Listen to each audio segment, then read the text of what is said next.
when my mother laughed across the crowded dinner table and asked, "How does it feel to be useless, daughter?" She thought she was cementing her total dominance over me in front of the entire family. For years, she had painted me as the struggling, underachieving black sheep while taking all the credit for her luxurious lifestyle. She expected me to shrink back in shame, to lower my head, or to run out of the room crying like I used to. Instead, I set my fork down, looked her straight in the eye, and said calmly, "Feels great, since I just stopped paying your rent." The room instantly went dead silent. My mother's smug smile vanished in a fraction of a second, and her face drained of all color. My father froze, stared at her in utter disbelief, and then shouted, "Rent? What rent?" "My name is Olivia. I'm 27 years old, and for as long as I can remember, I was designated as the black sheep of the family. My mother, Brenda, ran our household like a royal court, and I was the subject she loved to publicly demean. No matter what I achieved in my career or how hard I worked, my mother made sure everyone saw me as a failure compared to my brother, her golden child, who could do no wrong. Every single month, our extended family gathered at my parents' sprawling suburban home for a mandatory Sunday dinner. It was Brenda's favorite stage, a place where she could flaunt her expensive taste, boast about her lifestyle, and quietly slide in cutting remarks about my life. I used to sit there silently, picking at my food, absorbing her insults just to keep the peace and protect her fragile vanity. This particular Sunday was no different. The long dining table was packed with aunts, uncles, and cousins, the room buzzing with laughter and conversation. Brenda was holding court at the head of the table, showing off a new designer handbag she had supposedly bought on a whim. Out of nowhere, she turned her sights on me, cutting right through a conversation I was having with my cousin. "Look at Olivia, everybody," Brenda announced, her loud voice instantly silencing the room. She let out a sharp, mocking laugh that echoed off the high ceilings. "Still driving that little compact car, living in a modest apartment. Meanwhile, your brother is taking his third vacation this year. Tell us, Olivia, how does it feel to be useless, daughter?" A few relatives chuckled awkwardly, shifting uncomfortably in their seats. They were used to her sharp tongue, but this felt extraordinarily cruel, even for her. Brenda leaned back in her chair, a triumphant, cruel smirk plastered across her face, waiting for me to blush, stammer, or rush out of the room crying like I used to when I was younger. I didn't blink. I didn't get angry, and my hands didn't shake. I slowly set my fork down on the cloth napkin, rested my arms on the table, looked her straight in the eye, and smiled. "Feels great, Mom," I said, keeping my voice soft, steady, and loud enough for every single person at the table to hear. "Since I just stopped paying your rent." The atmosphere in the room transformed instantly. The lingering giggles evaporated. Brenda's smug smirk vanished in a fraction of a second, her lips parting as her face drained of every ounce of color. She stared at me in sheer terror, realizing what I had just said. Across the table, my father stopped mid-chew. His fork clattered against his plate, his eyes wide with utter confusion and shock, before he slammed his hands on the table and shouted, "Rent? What rent?" The silence following my father's outburst was deafening. My mother sat frozen, her chest heaving, desperately trying to construct a lie, but the sheer panic in her eyes betrayed her before she could open her mouth. "Olivia, don't you dare start making up absurd stories in front of our guests." Brenda finally sputtered, her voice pitching an octave higher than usual as she tried to regain control. "You're just embarrassed because I called you out, so now you're inventing ridiculous lies to ruin my dinner." "I'm not inventing anything, Mom," I replied smoothly, leaning back in my chair. "Dad, 3 years ago, when you thought you were retiring comfortably, Mom came to my apartment crying. She told me you two were in massive financial trouble, that the house was going into default, and that you were weeks away from being evicted. She begged me not to tell you because she claimed it would destroy your heart." My father turned his gaze slowly from me to Brenda, his jaw clenched tight. "Is this true, Brenda?" He had every right to be stunned. For the last 36 months, my mother had bragged to the entire extended family about her brilliant stock investments and how her clever financial management was funding their gorgeous suburban life. In reality, every single month, I had quietly wired $4,000 directly to the landlord to keep the roof over their heads. She had weaponized my empathy. She knew I loved my father and that I would do whatever it took to keep him from losing his dignity. So I sacrificed my own savings, lived in a tiny apartment, and drove an old compact car just to cover their rent. She took my hard-earned money, paid the landlord, and then turned around and used the luxury house I was paying for as a backdrop to call me useless in front of everyone. "She's lying, Richard." Brenda panicked, her hands trembling as she grabbed my father's arm.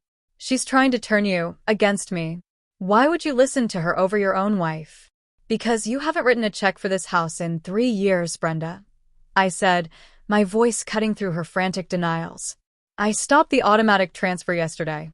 The lease is up at the end of this month, and unless you have $12,000 sitting in your account right now, you're going to have to explain to the landlord why the check isn't coming." "If I'm lying, Mom, then let's clear it up right now," I said, reaching into my purse and pulling out my phone. The dining room was so quiet you could hear the soft hum of the refrigerator in the background. My aunts and uncles sat completely spellbound, watching the mask slip off the woman who had spent years acting superior to everyone else in the family. I unlocked my phone, tapped onto my banking app, and placed the screen flat on the center of the table, right next to the gravy boat. "Dad, go ahead. Scroll through." My father reached out, his hand visibly shaking as he pulled the phone toward him. He stared at the screen, his eyes scanning 3 full years of continuous, monthly bank transfers. $4,000 sent on the first of every single month, labeled directly to Oak Ridge Management, their landlord. Below that was a long trail of text messages from Brenda herself. "Olivia, the rent is due tomorrow. Don't forget to wire it," followed by, "Make sure you don't mention this to your father. He's too fragile right now." He read every word out loud, his voice cracking with a mixture of betrayal and fury. The color completely drained from my mother's face. She looked like a cornered animal, frantically searching the room for an ally, but even her golden child son looked away in pure embarrassment. The aunt who had been laughing at me just 10 minutes earlier was now covering her mouth in shock. "You took her money," my father whispered, staring at my mother with disgust. "You let our daughter live in a cramped studio, driving a broken-down car, while you forced her to pay for this mansion.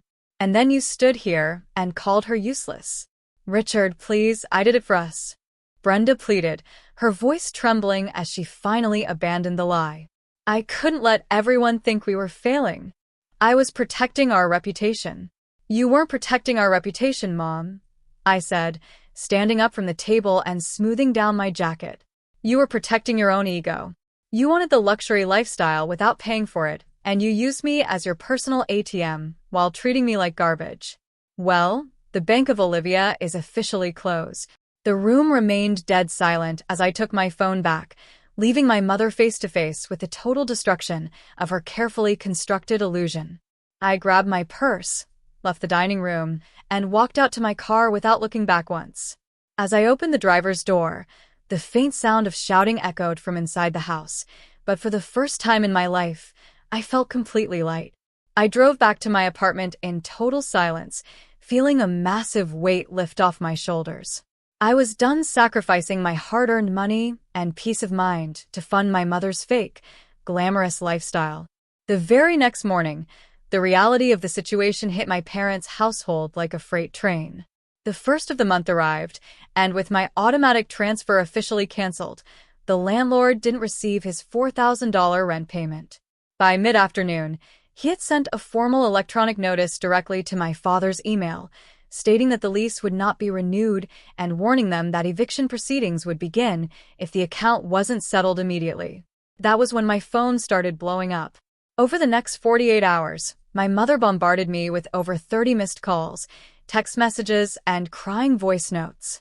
Her tone flipped wildly between furious rants and desperate begging. One minute she was calling me an ungrateful, heartless daughter who was trying to destroy her marriage, and the next minute she was weeping into her phone, pleading with me to transfer just 1 more month's rent so she could figure things out. I didn't answer a single call. Instead, I saved every voicemail and archived every message. For 3 years, she had relied on guilt and intimidation to keep me compliant, assuming I would always fold to preserve her social standing. But seeing her frantic shift from cruelty to sheer panic only proved how manipulative she had been all along.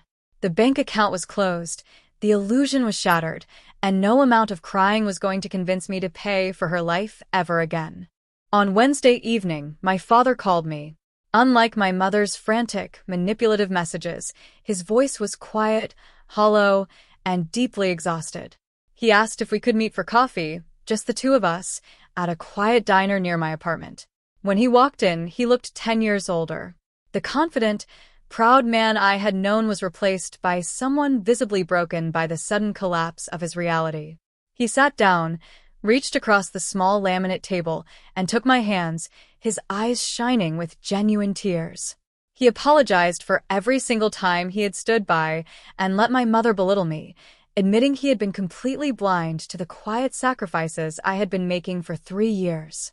He then showed me what he had uncovered after spending 2 days digging through her private desk drawers and bank records. The truth was far worse than a simple rent dispute. Brenda hadn't just used my money to pay for their house. She had spent the last 3 years running up astronomical debts behind his back. She had opened 6 different credit cards in her name, maxing them out on luxury clothes, spa days, and high-end jewelry to maintain her elite image among her social circle. Even worse, she had secretly transferred thousands of dollars to my brother to cover his credit card debts and fund his lavish vacations, all while publicly bragging that he was a self-made success. "She built our entire life on your back, Olivia," my father whispered, shaking his head in disbelief. "And she spent every dime you gave us on pure vanity." He didn't ask me to start paying the rent again. In fact, he explicitly told me that he was filing for divorce and hiring an attorney to audit all their remaining assets. He urged me to keep my money, invest in my own future, and never let anyone in the family take advantage of my kindness again. For the first time in my life, I felt truly seen and supported by my father, knowing that the truth had finally set both of us free. 2 weeks later, my father called a second, downsized family meeting at a small local restaurant. Only my parents, my brother, and I were present. There were no elaborate dinners or superficial displays this time, just a cold, hard confrontation with reality. Brenda sat at the end of the table, stripped of her designer accessories, looking defeated and visibly shaken as my father laid out the financial documents in front of everyone. He calmly informed her that the suburban lease was officially terminated and that they had 30 days to pack up their belongings and move out. He had already signed a lease on a modest 2-bedroom apartment across town, funded entirely by his own pension, and made it clear that she would be living there with him while they navigated their separation and legal split.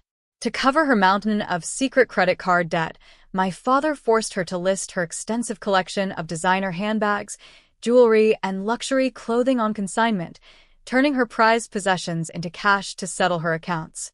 My brother, realizing that his steady stream of unearned cash had dried up completely, sat in uncomfortable silence, unable to defend the mother who had enabled his lifestyle at my expense. When Brenda looked over at me, her eyes filled with desperate tears, trying one last time to appeal to my sympathy, I remained completely composed.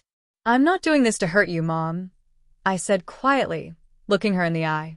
"I did it because I spent 3 years breaking my back to keep a roof over your head, and you treated my kindness like weakness.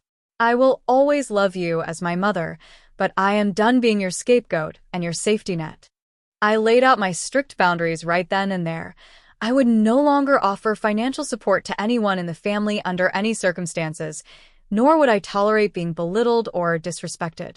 For the first time, my mother had no clever retorts, no snide remarks, and no audience to perform for. She simply nodded in quiet resignation, finally forced to accept the consequences of the bridge she had burned. Leaving that restaurant that afternoon was the official start of a completely new chapter in my life. The toxic cloud of expectation, guilt, and emotional manipulation that had hung over me since childhood was gone, replaced by an overwhelming sense of freedom and quiet confidence. For years, I had allowed my mother's harsh words to define my self-worth, constantly striving to earn her approval while sacrificing my own financial stability. Stepping away from her drama and cutting off the money wasn't just a financial decision, it was the ultimate act of self-respect. In the months that followed, my life transformed in ways I hadn't thought possible. Without the massive burden of $4,000 leaving my bank account every single month, I was finally able to start building my own future. I upgraded to a bright, beautiful apartment that actually felt like a home, paid off my car, and built a comfortable emergency fund. My career flourished because I was no longer running on stress and burnout. I spent my time and energy on genuine friendships and a supportive partner who valued me for who I was, not for what I could provide for them. My relationship with my father grew stronger than ever. Once he was free from my mother's web of financial lies, he rebuilt his life on honest ground. We met for lunch every week, establishing a healthy, loving relationship built on mutual respect and open communication. As for my mother, moving into a smaller apartment and living within her actual means was a harsh dose of reality, but it was a lesson she desperately needed. She eventually stopped sending guilt-tripping messages and learned to treat me with a quiet, cautious respect, knowing that I would instantly enforce my boundaries if she crossed the line again. Looking back on that Sunday dinner, I realized that my mother's cruel question was actually the greatest gift she could have given me. She expected her words to break my spirit, but instead, they gave me the exact push I needed to take back my power. I wasn't useless. I was the foundation holding up her fragile world, and the moment I stepped away, her entire illusion collapsed. Setting firm boundaries and standing up for the truth freed me from a life of being the scapegoat, proving that the best response to someone trying to diminish your worth is to simply walk away and build a life so strong that their opinions no longer matter.